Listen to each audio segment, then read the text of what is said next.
Somehow, I managed to go my whole life being a Nintendo 64 fanboy, not owning one of these, a Nintendo 64 GameShark, the best device for not only cheating N64 games, but altering the games in weird ways, and sometimes cool ways.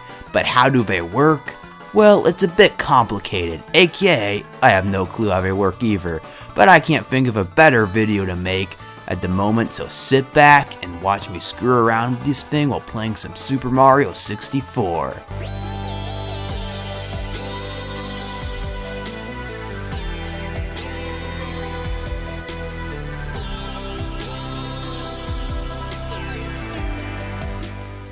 The first thing I did before starting this cursed journey is I went online and looked up a bunch of random codes off of shady websites that probably gave my computer a virus, because apparently inputting random code into the GameShark doesn't really do anything.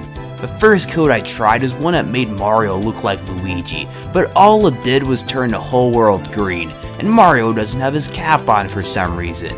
The second code I tried is probably the most useful, as it gives Mario the metal cap, vanish cap, and wing cap all at the same time indefinitely, which opens up so much more room for exploration in places that you really couldn't explore much before, or you can use it to get stars so easily. Overall, probably my favorite cheat code. I then found another code that supposedly lets you play as Luigi, and it kind of works. Partially, because Mario's clothes are only partially green. I tried resetting, re-inputting the codes, etc., but the only difference that made was sometimes his hat will be gone too. I'm disappointed. There are some generic codes that are cool, I guess. Stage select, infinite lives, turning Mario invisible, you know, the usual. We're looking for crazy stuff though, so let's take a look at one of the weirder codes that makes Mario limbo dance through the ground instead of walking. Surprisingly, the controls don't get any worse. And it's fun to use with another code that lets Mario walk up the hill, making him look like a creepypasta character now. It's nothing compared to the moon jump though, the greatest cheat code ever. I take back everything I said about the triple caps, this is the real winner. You can use the moon jump to get to places the game developers had no intention for you to ever reach before. My favorite thing to do with it is to use it while fighting Bowser. Ah, look at that beautiful sky. It does come with a few glitches unfortunately, like how Big Boo's haunt is now inaccessible, which is unfortunate because it's one of the few places that I really wanted to use the moon jump for, to see the background and stuff. Well, now we've gone over all the useful codes, how will we take a peek at glitchy ones that have no function? Like this one, it kills you instantly, and it kind of lives up to its name because yeah, it does kill you instantly. Or this code that makes Mario drunk and makes him unable to enter a castle, or a vanish cap mode. And this one, it corrupts the graphics so bad that they could legit give someone a seizure, so I'm not risking it and will just show you some screenshots and stuff. Finally, there's this one that completely and utterly corrupts the game beyond any recognition. The previous cheat could potentially give someone a seizure, although it's unlikely, and I was just being safe.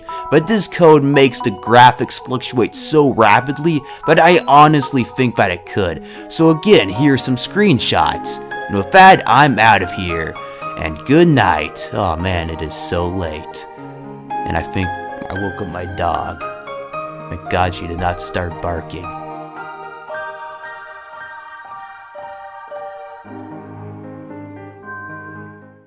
Earlier this year, I made a video about some weird Super Mario 64 GameShark codes, and boy, were there a lot of them. However, when I made the video, I kind of rushed it, and as such, I only scratched the surface of the bizarre things a GameShark can do to this game. So today, I'm continuing where I left off and looking at some more weird Super Mario 64 GameShark codes. Let's start off with this one, which the website I found it on called an earthquake. Only instead of being like an earthquake, it's just a bit of screen flickering, which is disappointing to say the least. There are some more that I tried out, like this one, that's supposed to turn Mario into a fish, but it only erased my save data.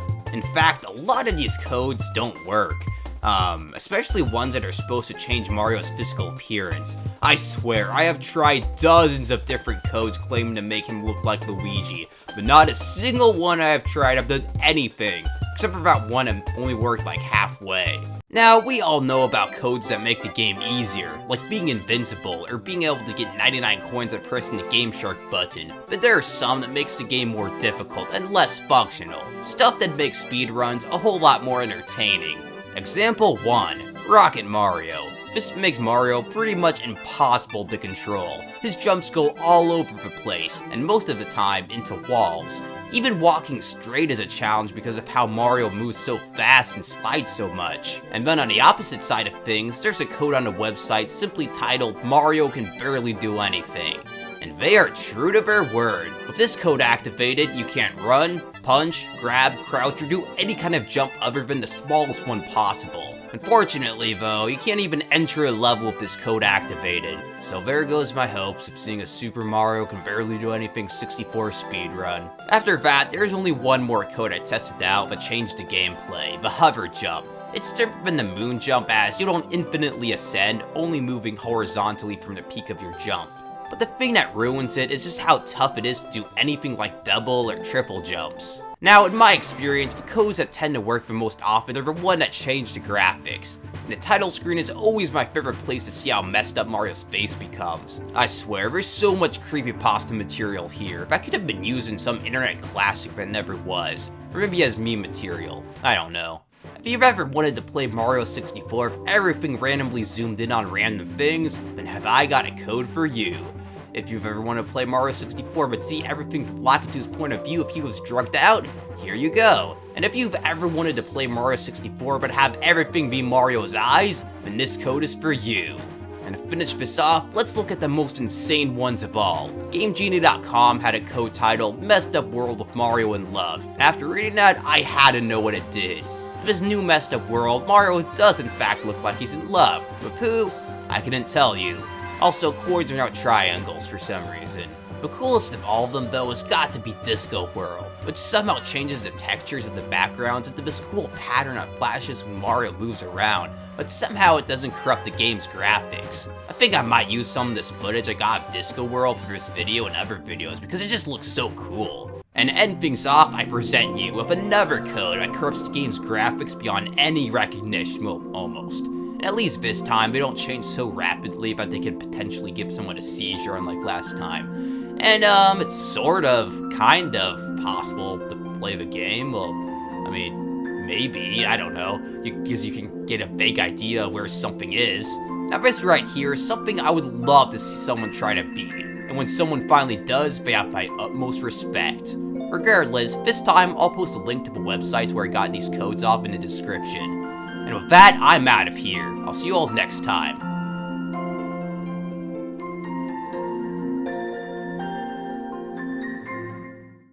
Well, it's been a while since I've done one of these, so let's come back to Mario 64 and screw it up even more this time. This time, let's start off really small, with a code that breaks the game just a little and allows Mario to phase through ceilings.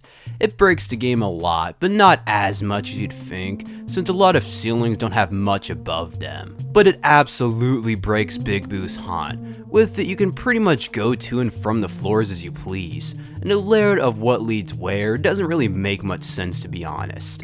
And it's really easy to go out of bounds with too. Next up, we have a useless one, simply titled "Press L to Burn." Does it live up to its name?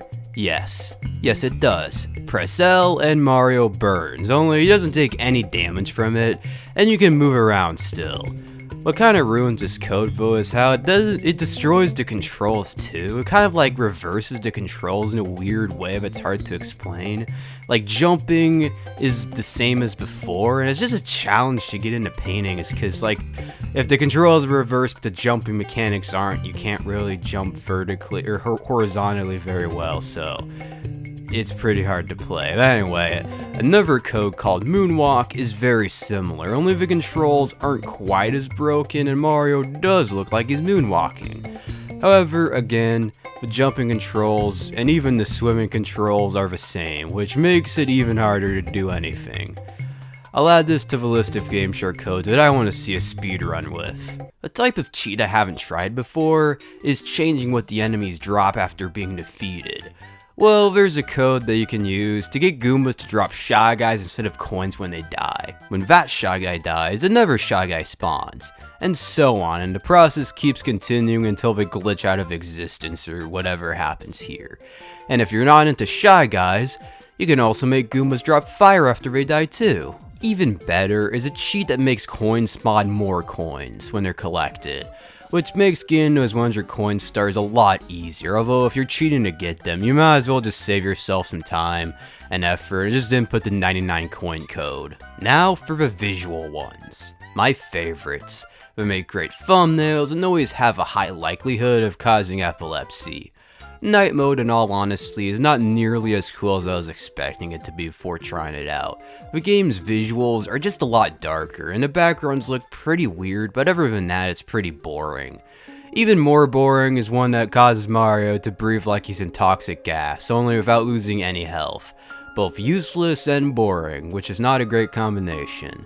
Like always, I have to try some really bizarre ones. Unfortunately though, I haven't really been able to find any that can top the utter abominations of the last two parts. Instead, just a few simple codes that do some basic graphic and color corruption. And again, this could actually possibly cause someone to have some problems to have epilepsy, so I'm slowing it down just a little. Instead, I'm gonna finish this video off on possibly the coolest cheat I have ever been able to get working. Codes that let you play as other characters. Well, kind of. Bowser can be controlled with the D-pad, except he doesn't really move around like Mario. Instead, when you press the D-pad in a certain way, it makes him move, like doing stuff like teleporting, or standing in place, or throwing himself backwards 30 feet in the air, depending on which input on the D-pad. Like if you hit up, he goes up in the air and stuff like that. It's really fun though to try to fling Bowser up as high in the sky as possible, and yet at no point does he just fall out of bounds and disappear. Yoshi can actually be controlled directly, albeit a very mutilated and disfigured version of him, but beggars can't be choosers. Oddly, as soon as you enter the castle, he turns back into Mario for some reason though. But by far the greatest cheat code of any game ever turns Mario into a sign. There's just something inherently funny just playing as a random sign. The game is still totally playable and not really compromised in any real way. I take back what I said earlier about wanting to see those speedruns. I want to see a speedrun of Super Saiyan 64 instead. Like always, I'll leave the links to the sites where I got these codes in the video description in case anyone wants to try these codes out for themselves. And with that, I'm out of here, and good night.